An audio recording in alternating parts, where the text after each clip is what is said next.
Everybody, welcome to the SightShift podcast, or if you're watching this on YouTube, the video.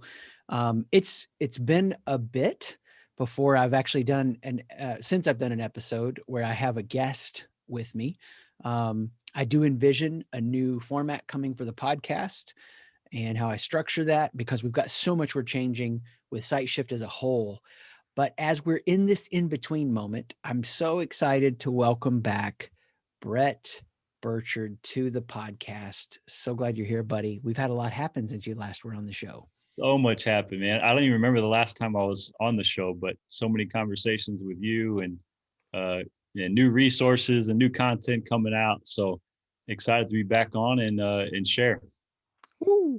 So to give everybody some context, SightShift, we're helping leaders transform themselves and transform their team, their culture, their company with an understanding of leadership that's different than what a lot of people would think about when they think about leadership. We deal in stuff people skip over. And I got to just give some of you context on this. In 2011, almost 10 years ago, was doing these retreats, and this guy, Bret, shows up, and some people stand out, and it's like, whoa, there's something here. And we developed a friendship relationship now for almost 10 years since then. And the biggest thing, you went full-time after Champion Shift this year. So tell us what Champion Shift is. Yeah. So just to build on that, as some people stand out, when we first connected, I was reading your blog every day and devouring all your content. And then I remember flying out to Ohio. I was in Phoenix and showing up for the retreat. We were out in a cabin in the woods, and I think a friend picked me up and took me to it. But then I saw you get out in the car. I was like awestruck. I was like, that's the guy. I've been reading all of his stuff. And here I'm like, put that in context. I'm working in the NBA, passing LeBron James in the hallway. And I'm like, oh, there's Chris McAllister. I could tell my kids that and they would not think it's cool. Not to pump up your ego or anything, but I do remember that moment of like, that's him. Because we had so many conversations leading up to that over email and on the phone. And and then it's just accelerated like crazy between all the books and then this last summer, pandemic hit, everything shifts and go into champion shift mode full time, and it's just been awesome.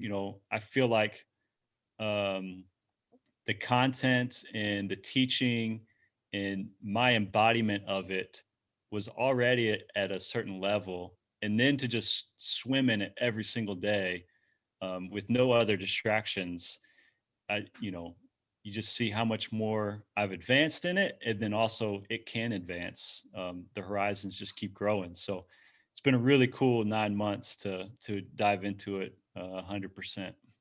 And as some context for people, Bret coaching in the NBA, head coach of an NBA G League team. Of course, COVID changed all that, opened up the door for you to go at this Champion Shift adventure, full focused.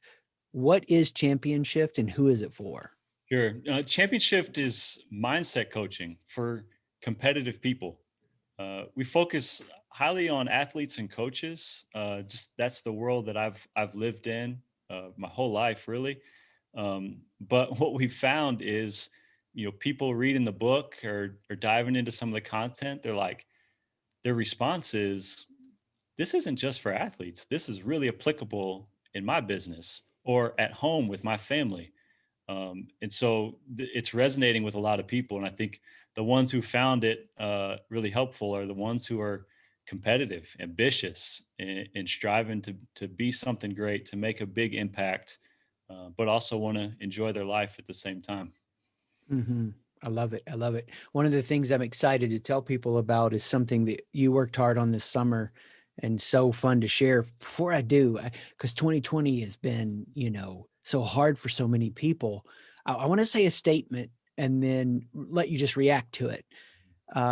Hard times make you better or worse. And that response is pretty fixed. So if hard times make you worse, that's the way it is. We're getting the real deal of who you are. If they make you better, what's your thought or reaction to that? Yeah. I think um, how you respond to hard times, how you use them, um, they could be either or. Hard times could make you worse, um, if you're just reacting blindly to them, getting blown by the wind. They can make you better. A lot of people would like to say, adversity makes us better, but not everybody. You have to be intentional about that. And so, how we respond to it, how we interpret those experiences, how we engage with those experiences, and are we flipping them to use them for our growth? Or are we just blindly reacting to them and kind of getting pushed around by the wind, makes all the difference. Mm.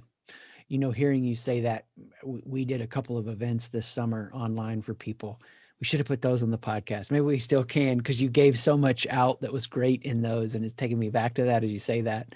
Mm. Uh, so what if you have anything from 2020 that you look at and you go, man, I kind of lost this a little bit. The hard times made me worse, but I stayed with it and got it going again. I'm having something hit me, so I want to encourage people with it. I'll let you think for a second. I Yeah. know for me, adversity, I want it to make me better. But I think if you look at it days, weeks, and months, you could be too hard on yourself. You got to zoom out some. So for Mm. me, all my routines getting thrown off. Couldn't go to the gym anymore. The whole thing. I didn't take care of myself like I wanted to. And it took it, gosh, it was a little bit, I was doing okay this summer. And then when the fall winter hit, it's just been off the rails. But the last few weeks, I've been running again. Last few months, I've been doing super hot baths to simulate a sauna and then a cold shower. Dude, I feel amazing doing those things. Why would I not want to do them? I'm so glad they're back, and I want them to stay back. So sometimes we got to be kind to ourselves, but I also see people be too kind and justify, if you could say it that way, we'll come up with a better way, and justify staying stuck. So anything come to mind like that for you? For me, I think what comes to mind is remembering that I have what it takes in me to meet the challenges in front of me. I think the most influential voices in my life, the people who I really turn to, always, if I sum up their advice to me in one phrase or sentence, it's they always remind me of the good stuff that's in me, and they remind me that I have what it takes to meet the next challenge. I think, shifting from coaching into championship full time, going from a basketball season schedule and routines and strategies and tactics and stuff that I knew and was just secondhand to me, and now shifting it into more of an entrepreneurial mindset. Those shifts, it was easy for me to say, man, I'm just not cut out for this. I don't got it.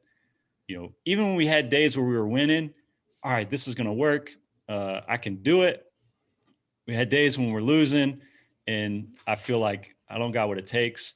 But this reminder of their fundamentals that are in me, that I've leaned on to be successful, that still work, regardless how circumstances are changing. And it's just a reapplication of those fundamentals.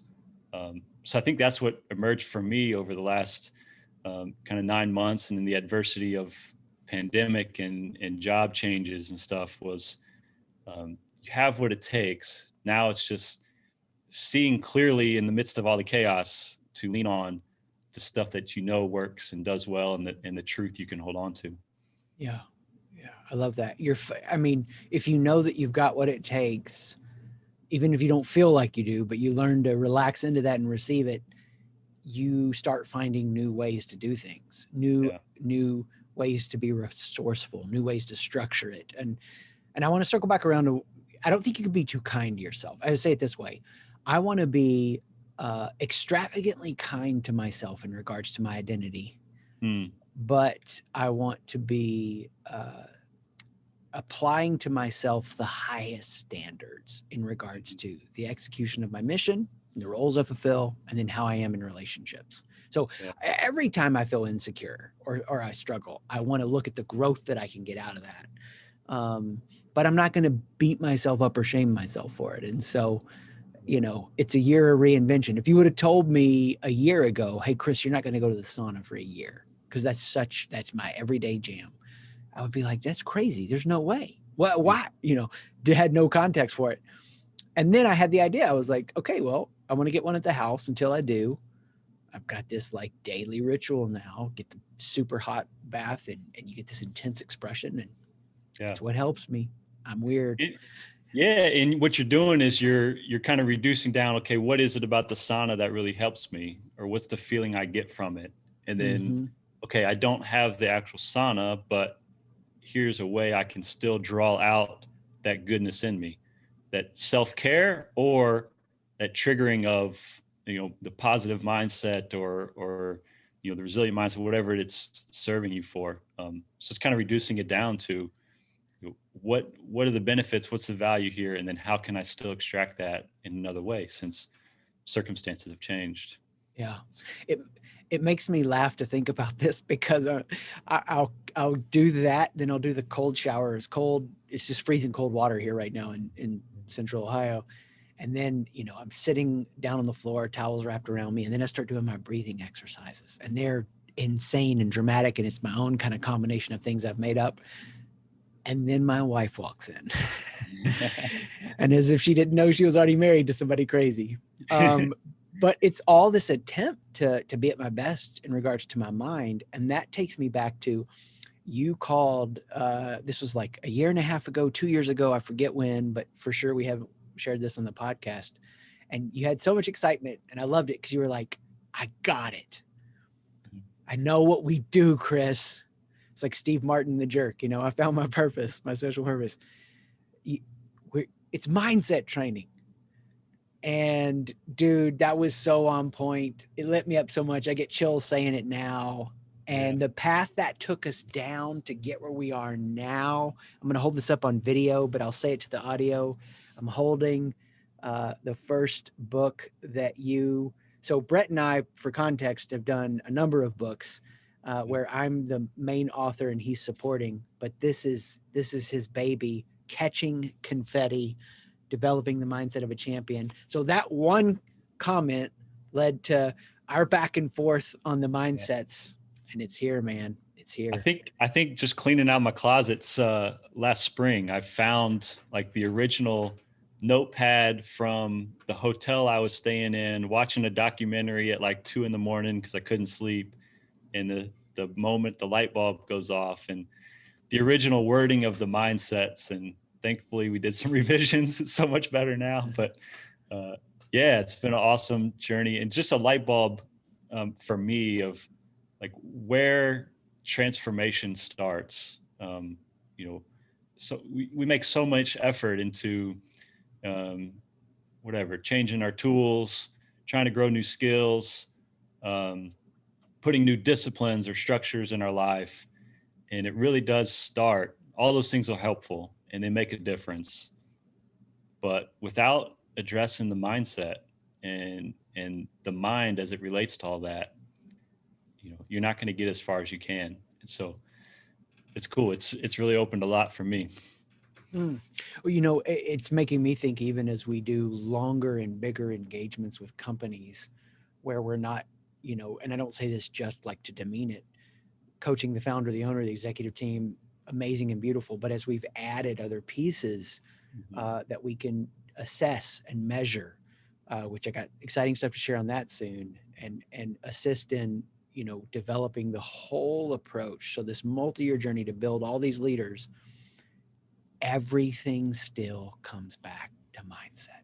Because when we take this multi-year journey, what we find out is they're already getting a sense for how mindset unblocks their best leadership, but they haven't yet applied that to sales, or they haven't yet applied that to their talent management. And so that's why I love, when you called and that the path that took us on. So what's exciting, which I was going to ask you this real quick. Have you heard of the documentary, the playbook, or the coach's playbook on Netflix? I haven't seen this one yet.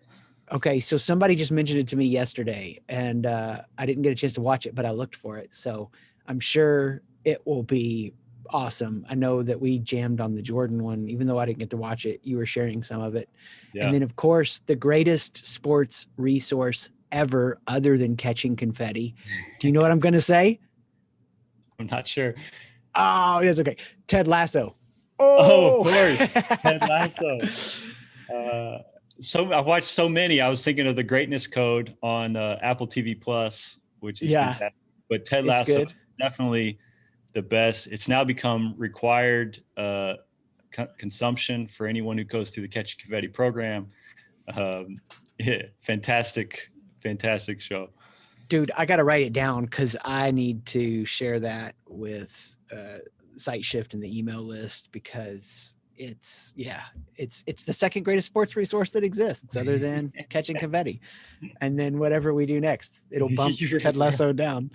But no, what's so cool to me, and I have to tell people listening to this, it's been so fun as Catching Confetti has come out, and people can get it, through Amazon and Kindle and all that stuff. To have people say things like, "Man, yeah, like, maybe they figured that shift out 5 years ago. I just went through Catching Confetti. It just refreshed things, and okay, cool." And then they go, and really took a couple things and like made it way more concrete. And I'm like, oh, Bret. There've been a It's few cool. fun things like that with the book. Yeah, it's what's been fun about the journey. It's just like the more time you spend in it and share it and people respond to it, the more tangible and real and I guess concrete it becomes, and the more you learn how to express it differently, and it's been true for me too. Like we started back in 2011, and it just becomes more real and more. I think I've said this before, but it just reinvents itself in my life every day. Even just in my the recent cohort, we started doing catching confetti in a cohort style. We're small groups and we go over 4 months, and we have a few guys that are playing professional basketball overseas going through the program, and we started it, and the next week they all had bad games. I'm looking at their stat lines and I'm like, oh my gosh, I'm a failure. This is awful. Like, this is a terrible reflection on me. And then I just had to like, wait a second, I got to practice what I'm teaching. Like, I'm not defined by the results. We can't guarantee results in mission or community. All we can guarantee is a secure identity, and that we'll be able to keep going regardless of what happens. But yeah, the whole thing just reinvents itself every single day for me.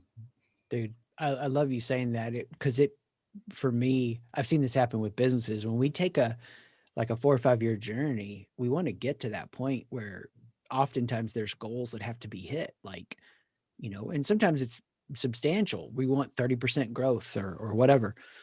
But that first little bit, it is a little contraction drawing back because you are getting healthy, and getting healthy, as we know, is going into that, you talk about it here in the book, where we're starting to pick apart the deeper realities. And so sometimes we're removing some things. Yeah. Yeah. I think it's what's different about kind of the way we approach mindset coaching too, where so many, especially in the sports world, and it's seeping into, HR departments and businesses too, but so many start with this concept of meditation, and specifically mindfulness, where it's like the emptying of the mind and, pushing negative thoughts or things to the side, and going in with this kind of, emptiness, I guess, and presence. And I think where we differ is, we don't want to just push those things aside. We start by amplifying that voice. Mm-hmm. Like, let's turn that voice up really high so we can hear it to the minute detail. And why would you want to do that? Because we want to use it to grow us. And so if you start in mindfulness, let's just push that stuff aside, we're missing out on these key like mining opportunities for our growth. And so it's what makes our program a little different, where we're going to start by amplifying that voice. And it's super uncomfortable. The guy one of the players in a cohort just said, this really shook me. I was super uncomfortable doing it, which is why I knew it was good for me, because I'd never done it before. And And that was the idea, because, let's use all this for our growth, and not just shut it out or shut it aside, but let's lean into it and figure out what's happening underneath the surface, and how can we flip that into an advantage for us. I'm so glad you said that, because, this is surfacing even I think a clear way of saying it for myself in the way that I think about it. And I want to see what you think about this. On one extreme, you've got, obviously the negative looping and all that comes from, we're not talking about clinical OCD thinking, because that's a brain issue, but a mind issue for people that can't let go, and they just obsess over the result, and they're worried and they're uptight, and their performance gets locked up. And so, yeah, you're seeing this amateurish approach that says, well, just do a mindfulness practice where you lay it all down, whether it's an emptiness or, the noticing of the arising and falling of thoughts, where you're just distancing yourself as the observer from your consciousness. While that can bring some relief, this is only my own experience, and I have done programs where I get up to an hour of mindfulness meditation and can keep going if I want to.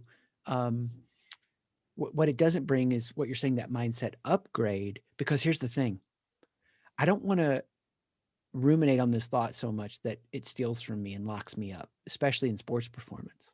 But I also, don't want to distance myself from it. Why is it coming up? How can I, I'm having thoughts unique to me, and I want to mine all the gold out of them. Why do they keep popping up? So I love that you had somebody respond that way in the cohort, that, hey, I'm doing something hard.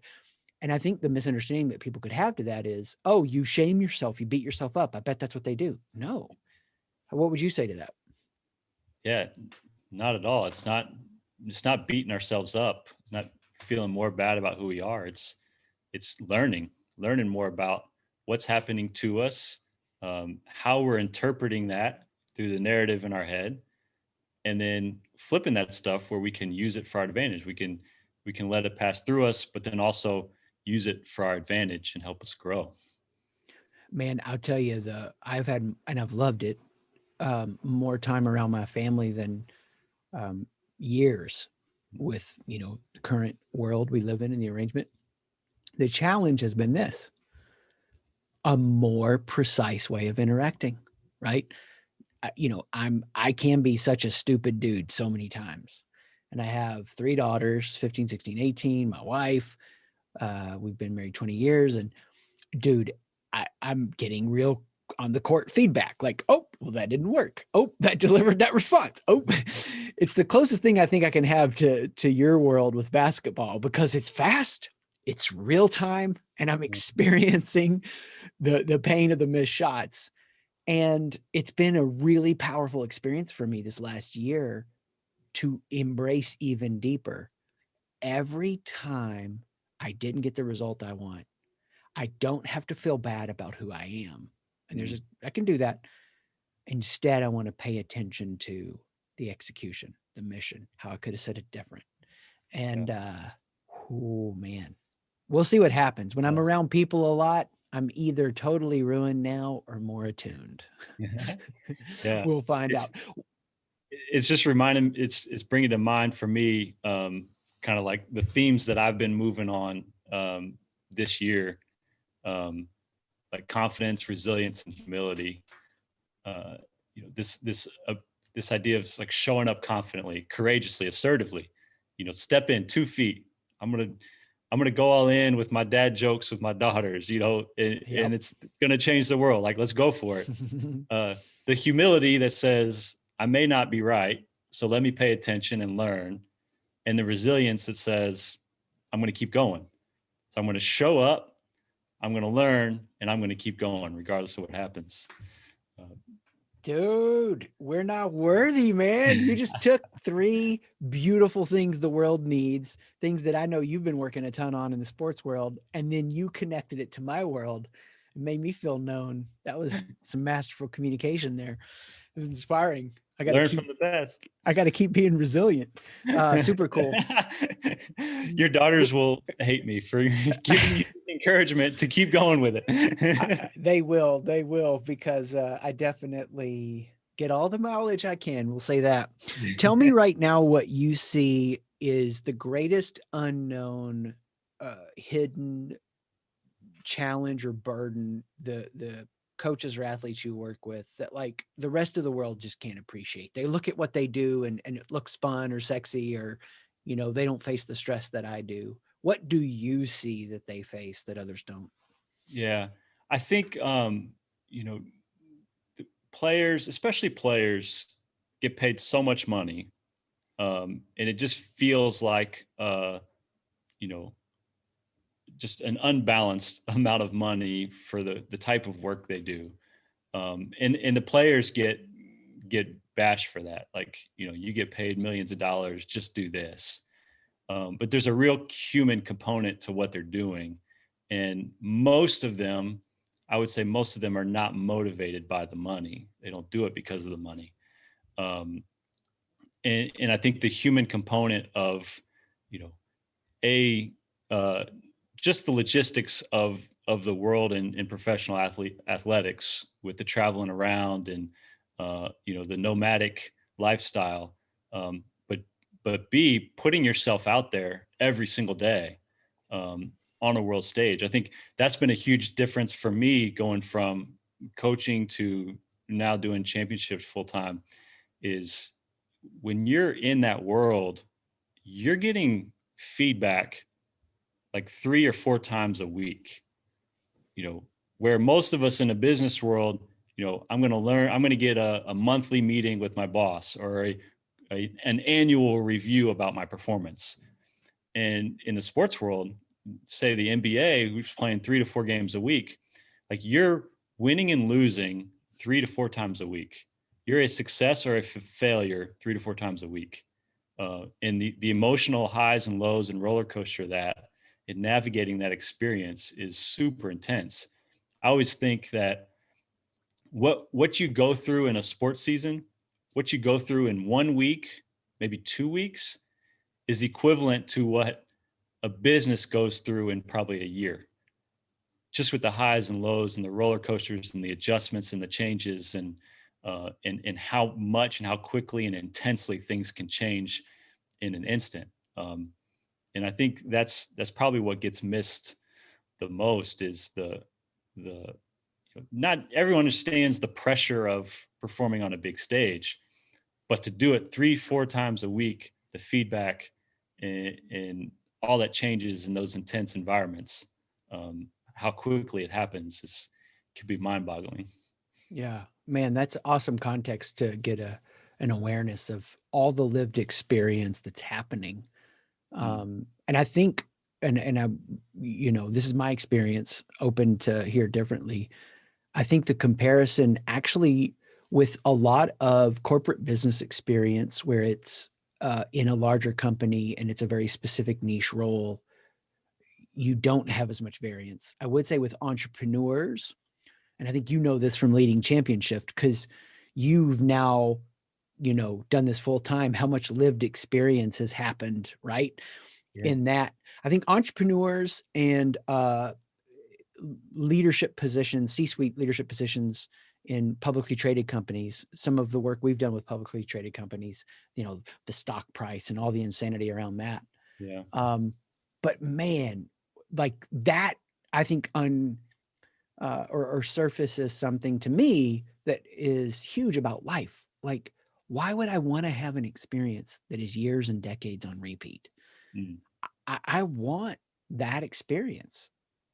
It's challenging. It's scary. I would like to turn it off sometimes when I want, Yeah. but Yeah. it's awesome for us to be reminded that, we're all on this path of growth, but there are some places like what you're describing. They have a ton of experience in a short amount of time, and it's painful. Yeah. You talk about years and decades on repeat. I was just talking to a guy who just joined the Brooklyn Nets coaching staff, and it's his first year in coaching. And he was like, I don't even remember what day it is. And what we say is, in the sports world, there's no longer a Monday, Tuesday, Wednesday. It's like, you got a game day, you got a practice day, you got a travel day. and those are your 3 days of the week. And nothing's on repeat. It's changing every day. And now going through like just having 2 weeks of Monday to Friday, Saturday, Sundays off, Monday to Friday, Saturday, Sunday off. I'm like burning out by the routine. I'm like, okay, let's change the structure, and let's get some variance in there. That's funny. Well, it makes me think of one of the times we had done something with one of your teams, and we hadn't seen each other in a while, probably by screen. This was like a pre-Zoom world, and so you just didn't see people by screen. And I remember I'd shown up at the hotel. I had one of the leader of our certified coaches with me, and dude, you were tired, man. I mean, you can't help what you can't help, and just the slogging it out with that schedule. And as you would tell me about some of it, it was crazy to hear what you put the human body through. How is COVID, and maybe not, just curious, how is COVID going to make some changes in basketball, at least at the NBA level, that are going to just stay? They're not going to go back. Yeah, I think a couple things one, I think is surely going to happen. Two, maybe happens.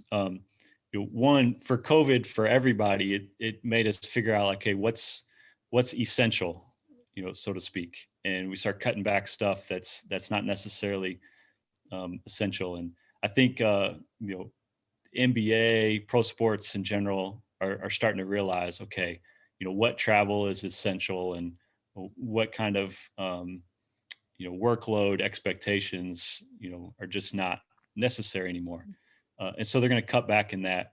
And I think they'll make some adjustments to scheduling and how they handle, crisscrossing the country, and it'll improve some of the logistics behind pulling off a season as well. But I think that's a big thing for everyone, is we're all kind of learning, what's really essential and what's not. And where can I put in my energy and time to have the biggest impact, and where am I wasting time? And I was like, you start figuring out what's really making me happy and what's really making me healthy, and where can I invest time, energy, and effort into the things that are actually serving me well. Mm-hmm. I love that. If you could go back to your college self when you played ball, all that you know about mindset now, what would be the top thing you would tell college you about mindset to give him the best, fastest advantage? Yeah, I think goes back to those three things. I mean, the confidence, humility, resilience, and having a good cocktail of all three. I think if you're confident and humble, but not resilient, you're going to be slow to step up to the plate again and take your next swing. If you're where I probably was as a college athlete, humble and resilient, but not necessarily as confident, and didn't saw other people having the impact or the role or the influence that I was thought I was prepared to have with all my work. You can be confident and resilient and not humble, and just keep beating your head against the wall, and end up wearing yourself and others out on the process. So I think finding the perfect mixture of those three will put you in a position to have your best success, your best impact, and your best path. I love it. It's so clear and so concrete. So, concepts that we can all at least relate to and get a little bit of, but then life keeps happening and we get to deepen in it or not. I thought that, I had faced some hard things. 2008 had some hard things, the best hard things. Let's say the hard things that give me the best results, that grow me the most, never go in the podcast or the books, which personally with our friendship, a bunch of those, or all those. But yeah, I wouldn't have expected 2020 to be such a forming agent in my life. But real quick, it's like I fight against this or I cooperate with it. And if I do, where does it require courage? Where does it require humility? And where does it require that resilience? And it's been a refining moment, for all of those. So yeah, I love that as a handle or a concrete concept people can grab a hold of. Yeah. What for you would be like something that people could work on, or do that would show them how important mindset is? What would maybe an exercise or anything like that that would just help them see how important it is? Yeah. Um, so recently, on my most recent mountain biking adventure, um, I was struggling. I was struggling. Uh, hitting rocks, falling down, losing momentum, and then a friend of mine just loaned me like one of his mountain. For comparison, the mountain bike I purchased was like a $500 beginner mountain bike. He loaned me a $9,000 bike, hydraulic brakes, um, you know, shocks on the front and rear wheels. Tires are probably 2 times the size of mine. I'm riding this trail with ease, the one that just kicked my butt. And what I realized is there's 4 things that can like really impact your performance. The tools that are at your disposal, just the quality of bike I was riding, the skills that you have. There's things I needed to learn to ride better. The obstacle in front of you, sometimes the obstacle is just too big, right? And too big of an obstacle, it's demoralizing. Too easy of an obstacle, it doesn't help us. And then your mindset and your approach. And so I started evaluating everything I was doing with those 4 pillars in mind. And for me, it always started with mindset. And maybe my tools weren't the best, but could I do the best I could with what I had? Maybe my skills weren't there, but did I have the humility to recognize the gap in skills and to go seek out instruction or learning to grow those skills? And maybe the obstacle was just too big. Do I have the humility to say, that's okay. I won't let this just completely demoralize who I am. But being able to evaluate with those 4 things and then come back to say, what mindset, like what is my approach? And how could I make the best of the circumstance, regardless, while I work on those other 3 areas, but still show up fully confident, resilient, and humble. Dude, that's a strong, clear picture. Shows us, yes, how even in the midst of things we don't hype ourselves past, it's a real acknowledgement. There's a difference between a nice bike of very high quality and an entry level bike. So we don't hype ourselves past these realities. We know those things are real, but what's foundational is mindset. And dude, I love that. Are you going to build a talk out of that? That's the plan. Awesome. Don't steal my material. I can steal your material. You can't steal mine. Oh, I love that. That's awesome. You definitely have to, man, because that is so good. It's so good. It impacted me and distracted me from something I wanted to ask you. So it'll probably hit me in a second, but I love it. And it's just powerful. Oh, well, this is something unrelated, but I'll go ahead and go with it. So what you're saying, Bret, is that with the right compression gear, I could finally come try out for a G League team and maybe make it when they have the open call. You know what? For $150, you can come and try out for any team that I'm coaching. No promises that you'll make it, but you are always welcome to come try out. Dude, awesome. I get the right tools. I've run into too many people that are like, I have the $20,000 thing. That means it's going to be good. And I'm like, dude, it's the sparse, almost nothingness of a resource that you want to be working with at the beginning. Because that's how you got on that expensive bike and felt the ease of it because you knew the crap. Exactly. I took my bike to my friend and he started inspecting it. He's going to help me with the tune-up. And he was like, "You really rode that trail with this bike?" I said, "Yeah, I'm like, it's my willpower alone is what got me through it, And he sends me this bike, and I was like, don't spoil me, but you're going to learn something, some techniques and stuff by roughing it on the sparse resources, and then when you do get the resources, you're going to have the skills to make all those tools even better than they were if you didn't. I remember, I'll tell you this quick story. I know we're close on time, but I was a head coach of the G League, and for one game, most of the season, we didn't have any, assignment players from the NBA, anything like that. For one game, I had 4 guys on the court who had NBA experience. They'd played in an NBA game. They were drafted in the first or second round.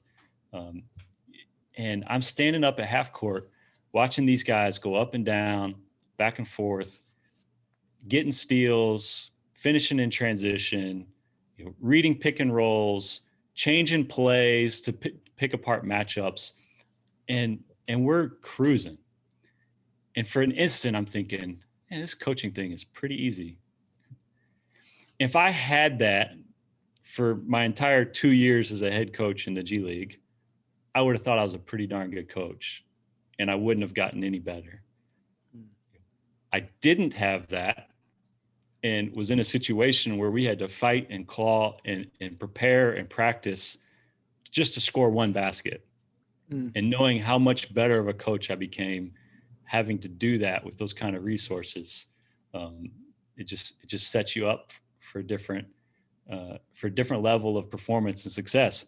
But all of it starts with mindset. You can't go through that. I got a terrible bike. This isn't worth it.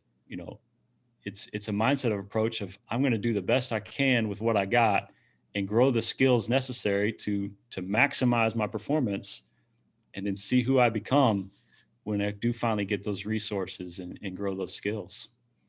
Man, I love it.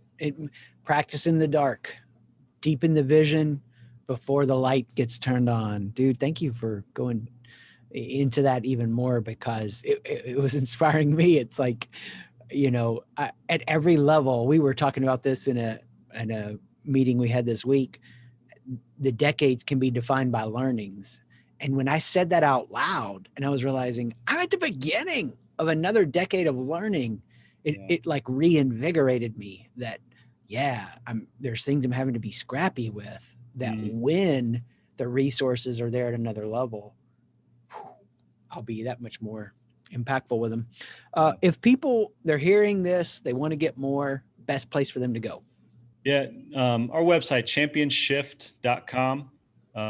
It's where you can get connected with me. You can get connected to our email list, just kind of weekly reminders and stories and inspiration. It's also, you can find our Catching Confetti course online to participate in that as well. But championshift.com. What basically Bret's saying is the greatest unknown sports coaching resource, website, book. We just don't want it to be unknown very long. And as more people know about it, they get impacted by it.